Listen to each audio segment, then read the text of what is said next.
wah, wah, wah, wah, wah. Yes, dear. Wah, wah, wah. Sure. Wah, wah, wah, wah, wah, wah. Yeah, whatever you say. Wah. Yeah, sure.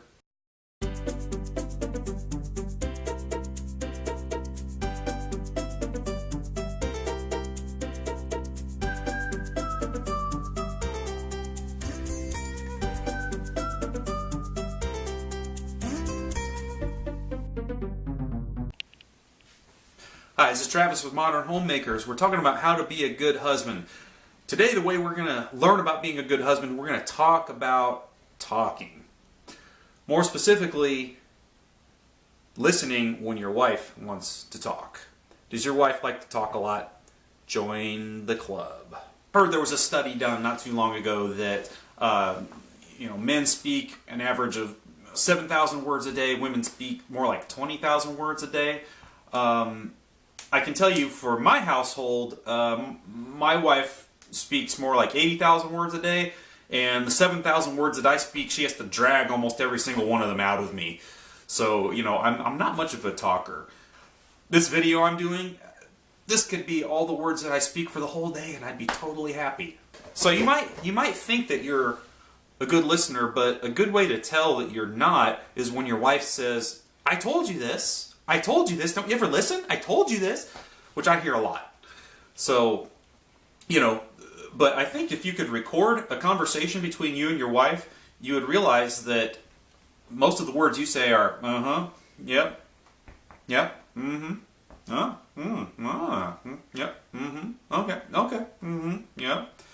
And, there's not really any real content to your side of the conversation, and it's all her. And then, you might fool yourself into thinking that you've just had a conversation with your wife, but it was really a one-sided conversation. And who knows how many things she snuck in there that you just agreed to, and you don't even know it yet. You'll find out a couple weeks later you just agreed to have your in-laws stay with you or something for the summer. I mean, who knows? Now, if you're the kind of guy who likes to talk, which I'm not, but depending on your personality type, you might like to talk more than I do. The problem you might run into there is that you want to try to fix all of her problems. Let's say you get home from work and she just wants to tell you about her day and just all the problems she had with the kids and, cooking dinner and had problems at the grocery store or whatever.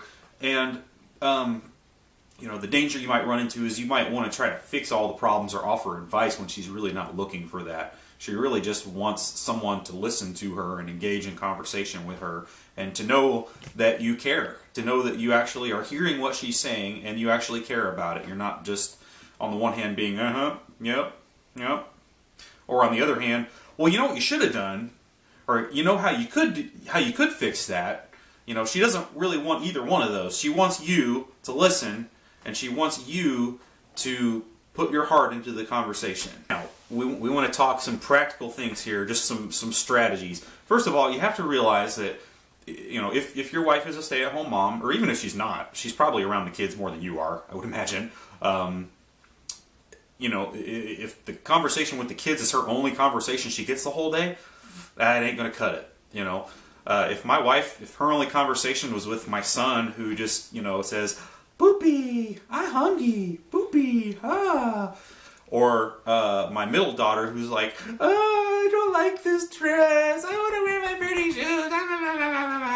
I mean, if that's the only conversation she gets all day, ooh, she's going to be cuckoo by the end of the day. So you better be ready to talk and ready to listen.